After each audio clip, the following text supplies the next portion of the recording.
तो my dear student, welcome back to Deepak classes. Last class में हमने दो डेरिवेशन किए। आज हम डेरिवेशन करेंगे अगेन दो। Torque on a dipole in uniform electric field और दूसरा हम करेंगे potential energy of a dipole in uniform field. ठीक है, तो मान लीजिए कोई अभी हमारा डायपोल है जो माइनस क्यू और प्लस क्यू चार्ज हैं। ठीक है, अब आपको इसको किसी यूनिफॉर्म फील्ड में रख देना है।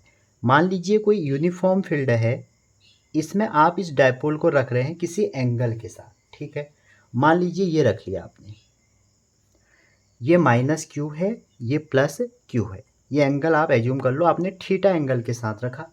तो जैसे ही आप यूनिफॉर्म फील्ड में रखेंगे बच्चों, तो इलेक्ट्रिक फील्ड में रखने की वजह से इस चार्ज पे एक फोर्स लगेगा जो F इक्वल टू क्यू ही लग जाएगा। ठीक है, और इस वाले में जो हमारा फोर्स लग जाएगा F equal to minus Q भी लग जाएगा। एक में प्लस क्यू भी लग जाएगा, एक में माइनस क्यू भी लग जाएगा आपका। ठीक है, अब देखिए ये तो अलोंग ही होगा, इलेक्ट्रिक फील्ड की डायरेक्शन में होगा, और ये अपोजिट होगा क्योंकि माइनस चार्ज है। ठीक है, अब आप देखिए जब ये दो यहाँ पर लग रहे हैं तो देखिए इनका एक लाइन ऑफ एक्शन बन गया। ठीक है, ये लाइन ऑफ एक्शन में दो फोर्स लग गए। तो आपने पढ़ा होगा क्लास 11th में, अगर आपके दो इक्वल और अपोजिट फोर्स लग जाते हैं किसी डिफरेंट पॉइंट पे जिनका लाइन ऑफ एक्शन सेम होता है, तो वो क्या बनाते हैं, वो बनाते हैं कपल। और कपल से हमें क्या बनेगा, टॉर्क बनेगा। ठीक है जी, तो पहली बात आपसे पूछा जाता है इसमें फोर्स कितना होगा, तो एफ नेट जो हो जाएगा यूनिफॉर्म में वो कितना हो जाएगा, plus Q E plus minus Q E, दोनों का सम करोगे तो आंसर आ जाएगा 0। पहली बात। अब जब यहाँ पर आप देखेंगे जो नेट ट्रांसलेटिंग फोर्स है वो हमारा यूनिफॉर्म फील्ड में कितना आ जाएगा, 0 आ जाएगा। तो यहाँ पर बच्चों याद रखना सिर्फ और सिर्फ क्या होगा, ट्रांसलेशनल मोशन होता है। ठीक है, अब आपसे पूछा जाएगा कि भैया टॉर्क बताओ जिसका डेरिवेशन है। तो टॉर्क कितना होगा, देखिए अगर आपने क्लास 11th पढ़ी है तो टॉर्क होता है R perpendicular distance over into force. अगर ये डिस्टेंस 2a है जिसको आपने थीटा एंगल से रखा है, इस 2a को अगर आप रिजॉल्व करें तो ये जो परपेंडिकुलर डिस्टेंस है ये क्या हो जाएगा, 2a साइन थीटा। तो यहाँ पर रखते हैं 2a साइन थीटा, और फोर्स की वैल्यू आप कोई भी एक रख लीजिए, किसी एक का मैग्नीट्यूड रख लीजिए। मान लीजिए हम रख देते हैं क्यू ई। ठीक है, तो इसको रीअरेंज करेंगे तो आ जाएगा 2a Q E sine theta. तो जो 2a है ये p हो जाएगा, तो p e साइन थीटा। और p क्या है आप ऑलरेडी जानते हैं, p है इलेक्ट्रिक डायपोल मोमेंट जिसकी वैल्यू होती है 2a। तो यहाँ पर ध्यान देने की बात है, हमारा जो टॉर्क आ जाएगा वो आ जाएगा p क्रॉस e। क्लियर है यहाँ तक। अब दोनों डेरिवेशन रिलेटेड है। तो जब भी आप किसी डायपोल को यूनिफॉर्म फील्ड में रखेंगे बच्चों, तो वहाँ पर फोर्स लगेगा 0 और टॉर्क लगेगा कुछ, उसकी वैल्यू आएगी जो वैल्यू होगी p क्रॉस e। ठीक है, दूसरी बात, यहीं पर अगर आपसे कह दें कि किसी भी डायपोल को नॉन यूनिफॉर्म फील्ड में रखोगे तो क्या होगा, तो वहाँ पर आप नोट करें कि जो नॉन यूनिफॉर्म फील्ड में उसका कोई ऐसा डेरिवेशन नहीं है, लेकिन नॉन यूनिफॉर्म फील्ड में अगर कभी भी आप किसी डायपोल को रखते हैं तो उसमें फोर्स भी नॉन जीरो होगा और टॉर्क भी नॉन जीरो होगा। फोर्स नॉन जीरो क्यों होगा, क्योंकि बच्चों वहाँ पर आप देखेंगे जो इलेक्ट्रिक फील्ड है वो स्पेस कोऑर्डिनेट पे डिपेंड करेगा, जो कि हमारा हर पॉइंट पे डिफरेंट डिफरेंट होगा, अनइक्वली डिस्ट्रीब्यूटेड होगा, जिसकी वजह से हमारा इलेक्ट्रिक फील्ड पर लगने वाला फोर्स भी हर जगह पे अलग अलग होगा। यहाँ पर क्यों हुआ 0, क्योंकि यहाँ पर इलेक्ट्रिक फील्ड यूनिफॉर्म था, हर जगह एक जैसा था, तो इस पर जितना फोर्स इस डायरेक्शन में लगा माइनस में उतना ही अपोजिट में लग गया। ठीक है, ये एक डेरिवेशन है। अब आपसे पूछा जाएगा कि ये मैक्सिमम कहाँ पर होता है, तो साइन जहाँ पर मैक्सिमम होगा वहीं पर टॉर्क आपका मैक्सिमम होगा। ठीक है, अब आप देखिए इसमें मैं दूसरा डेरिवेशन भी आपको करवा देता हूँ एक साथ। अब आप देखिए एक डेरिवेशन मैंने इधर कर लिया, एक मैं इस साइड कर देता हूँ। ठीक है, बहुत बच्चे डेरिवेशन से डरते हैं, तो बच्चों डरना नहीं है डेरिवेशन से, करना है उनको।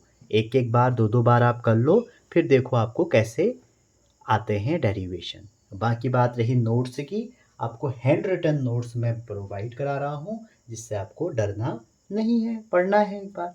अब देखो, अब जो क्वेश्चन है ये तो था force force and torque on a dipole in uniform field.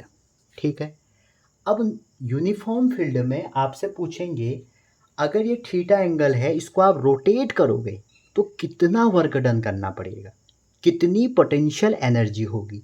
ठीक है, तो आपको पता होगा, अगर इस थीटा को आप किसी small angle D theta rotate करते हैं तो उसमें लगने वाला वर्क डन कितना हो जाएगा, D W equal to torque D theta हो जाएगा।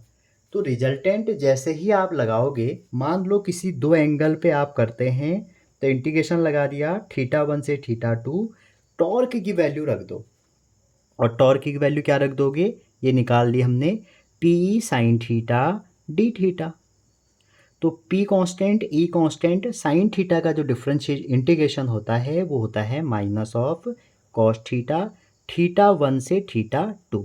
डेफिनेट इंटीग्रल है, अपर लिमिट और लोअर लिमिट रखनी पड़ेगी।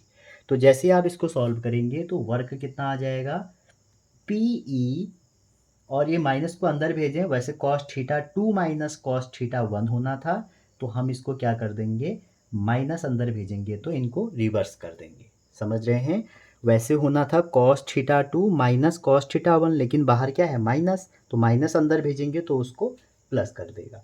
तो ये जो वर्क डन है, ये वर्क डन स्टोर्ड हो जाएगा potential energy of a dipole, तो इसी को आप यू भी कह सकते हैं। तो ये दूसरा डेरिवेशन आपका कंप्लीट हो गया, और आप देखो एक ही डायग्राम में आपने दो डेरिवेशन कर लिए हैं। लेकिन एग्ज़ाम में कई बार क्वेश्चन ये आता है कि इसमें स्टेबल इक्विलिब्रियम और अनस्टेबल इक्विलिब्रियम को समझाओ।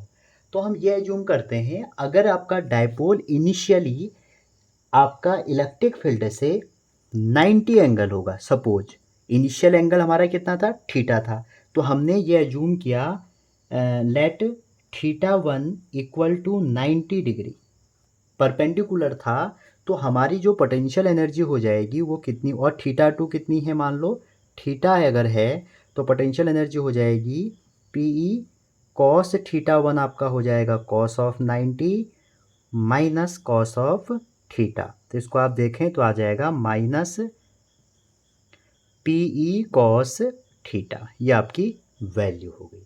अब इसी में आपको समझाना है स्टेबल और अनस्टेबल इक्विलिब्रियम। स्टेबल इक्विलिब्रियम क्या होती है बच्चों, स्टेबल इक्विलिब्रियम, ठीक है, स्टेबल इक्विलिब्रियम का मतलब होता है कि आपका डाइपोल इनिशियली अगर 90 डिग्री पे था, आपने उसको θ1 90 से लेके θ2 0 डिग्री तक ले गए, तो ऐसी कंडीशन जहाँ पर आप डाइपोल को रोटेट कर रहे हैं 90 से ऐसे 0 डिग्री, तो उसको कहते हैं स्टेबल इक्विलिब्रियम। और अनस्टेबल इक्विलिब्रियम किसे कहते हैं, जब आपने 90 एंगल से, जब आपने 90 एंगल से 180 एंगल घुमा दिया, उसको बोल देंगे अनस्टेबल इक्विलिब्रियम। तो स्टेबल इक्विलिब्रियम में जो आपका पोटेंशियल एनर्जी हो गई, अब देखो अगर आप इसमें वैल्यू रख दें या इसी में वैल्यू रख दें थीटा की, तो थीटा अगर आप यहाँ पे 0 रखेंगे तो क्या आ जाएगा, माइनस के पी आ जाएगा, और 180 रख देंगे तो आ जाएगा प्लस के पी। तो कई बार आपको 1 मार्क क्वेश्चन पूछा जाता है कि स्टेबल इक्विलिब्रियम में आपकी पोटेंशियल एनर्जी मिनिमम होगी या मैक्सिमम। तो बच्चों स्टेबल में हमारी क्या होगी, मिनिमम, और अनस्टेबल में क्या होगी, मैक्सिमम। समझ रहे हैं, इसमें पोटेंशियल एनर्जी होगी मिनिमम, इसमें क्या होगी, मैक्सिमम। क्या होगी, पोटेंशियल एनर्जी। क्लियर है यहाँ तक, ये पूछा जाएगा तो आप इसको करेंगे, ठीक है। अगर 90 से 90 घुमा देंगे तो उसको बोलते हैं positions of zero energy. Clear है यहाँ तक। तो आपने क्या सीखा, आपने सीखा कि जब भी किसी डाइपोल को किसी यूनिफॉर्म फील्ड में आप रखोगे तो उस पर फोर्स जीरो होगा, टॉर्क नॉन जीरो होगा। जिसकी वैल्यू गिवन होगी पी साइन थीटा। और अगर उसी डायपोल को यूनिफॉर्म फील्ड में आप किसी दो एंगल पे रोटेट कराएं, थीटा 1 से थीटा 2, तो उसमें जो आंसर आएगा वो आएगा P E cos theta 1 minus cos theta 2। और वहीं पर कुछ कंडीशन, अगर आप 90 से लेके 0 की तरफ जाएं तो आपकी स्टेबल इक्विलिब्रियम, जिसके लिए पोटेंशियल एनर्जी मिनिमम होती है। और अगर आप 90 से 180 तक आए तो अनस्टेबल इक्विलिब्रियम, जिसके लिए पोटेंशियल एनर्जी आपकी मैक्सिमम होगी। तो ये था आपका यूनिफॉर्म का केस। अगर नॉन यूनिफॉर्म है तो नॉन यूनिफॉर्म में वर्क डन आपके सिलेबस में नहीं है। और नॉन यूनिफॉर्म में आपसे एक क्वेश्चन बहुत बार पूछा जाता है कि फोर्स की वैल्यू कितनी होगी। तो बच्चों, फोर्स नॉन यूनिफॉर्म होगा, नॉन जीरो होगा, और पोटेंशियल एनर्जी या आप कह सकते हैं टॉर्क भी नॉन जीरो होगा। यहाँ पर फोर्स हमारा जीरो था।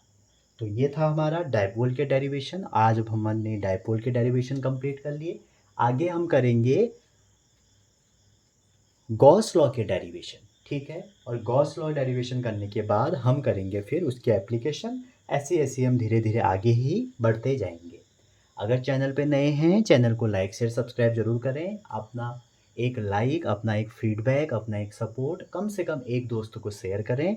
और कुछ आपको चीज़ें समझ में नहीं आई हैं वो आप पहले बताएं, कमेंट कर सकते हैं हमको।